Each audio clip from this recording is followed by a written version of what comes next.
propos de M. Guerlain sont des propos rattachés à une mentalité, je dirais, ancienne mentalité d'esclavagiste. C'était les esclavagistes qui utilisaient le mot nègre et qui disaient que les nègres n'étaient pas capables de travailler et que les nègres étaient seulement capables de bien dormir. Alors moi, ce que je puis dire tout simplement, que les petits-enfants ou les enfants de M. Guerlain puissent dire à M. Guerlain que c'est fini.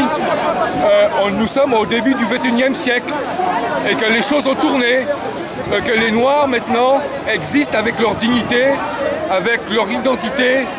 Moi je suis halluciné par le deux poids deux mesures, c'est-à-dire que lui a le droit de nous insulter mais pas nous. C'est ça qui est quand même bizarre. Alors moi qui suis pour la liberté d'expression, je suis pour que chacun s'exprime. Mais ce qui est bizarre c'est que lorsque un afro-européen s'exprime, lui on lui fait des procès, il a des associations antiracistes sur le dos. Monsieur, je suis vraiment étonné. On ne dit pas les choses qu'il faut dire. Aujourd'hui, bon, c'est vrai, il a parlé de nègres, etc. Mais ça fait 50 ans qu'il exploite à Madagascar et aux Comores. Il exploite les gens. À Madagascar, on les paye 25 € les cueilleuses. 25 € par mois. Par mois. Combien il gagne, Guerlain? Il vend un flacon de parfum, il touche 4 fois plus. Ça, c'est une honte. Et c'est grâce à qui? Grâce à la politique de la France-Afrique. C'est pour que ce pays arrête de considérer qu'une partie de sa population est une sous-merde. Comme a dit Audrey Pulvar en citant Aimé Césaire, le nègre vous emmerde. Et Guerlain, M. Guerlain, l'héritier du fondateur, il a beau envoyer un mail pour dire, ou un communiqué pour dire qu'il, je dirais, il s'était trompé. Il manque une vraie position, la position du groupe, pour se désolidariser clairement.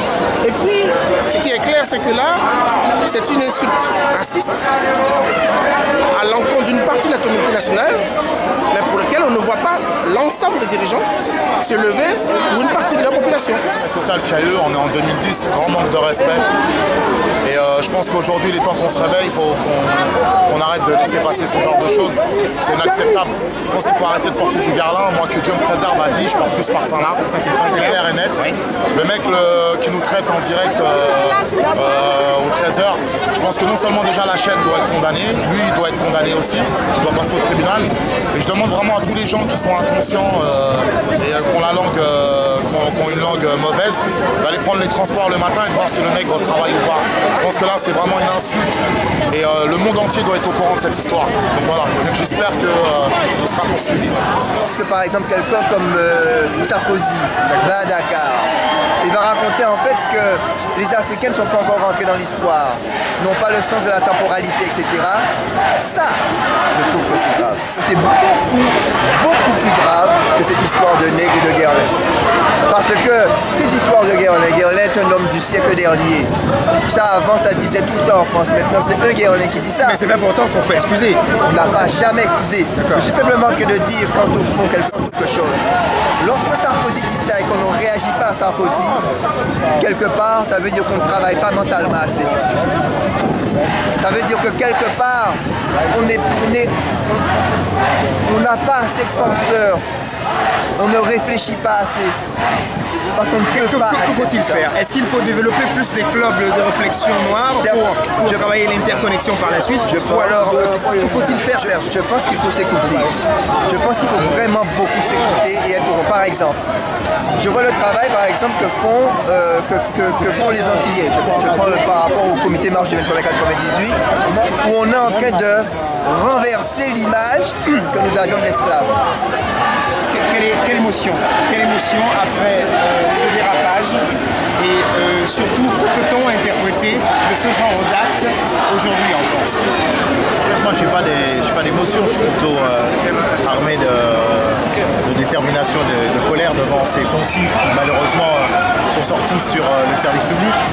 On paye quand même une redevance pour être respecté quelle que soit notre couleur, mais on voit bien quand même que les effets, les conséquences de la traite et de l'esclavage, c'est-à-dire qu'on n'a pas encore décolonisé tous les esprits et que ça puisse premièrement ne souffrir d'un éclat de rire, d'abord par la présentatrice et après d'excuses et autres. On voit bien que là, la mobilisation, elle est intéressante, mais elle aurait dû être plus massive d'un pays qui s'enorgueillit tous les jours de la liberté, l'égalité, la fraternité. Mais bon, on est au courant. Ce qu'il faut, c'est à chaque fois augmenter notre détermination, notre organisation et ne plus se laisser marcher sur les pieds comme ça. Alors deux choses. Il faut que les nègres, que nous sommes, appelons toute la société française à se mobiliser. Parce que quand il y a ces actes-là, ben ça commence par les nègres et ça finit un jour par quelqu'un d'autre. Ils nous insultent en permanence et on n'a pas le droit de parler, on n'a pas le droit de répondre. Alors si, moi, j'ai jamais été aussi loin que ça dans les propos, bien évidemment, j'ai jamais été injurieux. Et pourtant, moi, j'ai été traîné en justice pour avoir osé remettre en cause la politique de l'État d'Israël, par exemple. Pourquoi? Nègre, tais-toi, fais de la musique et zouk. Voilà, c'est un peu ce que... Donc, tant mieux aujourd'hui qu'il y ait cette mobilisation. Il y a les Afro-Américains qui sont là aussi, qui eux sont beaucoup plus structurés. Il y a des historiens qui travaillent, qui ont produit des travaux remarquables là-dessus et qui le disent et qui contribuent justement à ce qu'on réactualise aujourd'hui une histoire qui soit une histoire beaucoup plus équilibrée de la France. Moi, je suis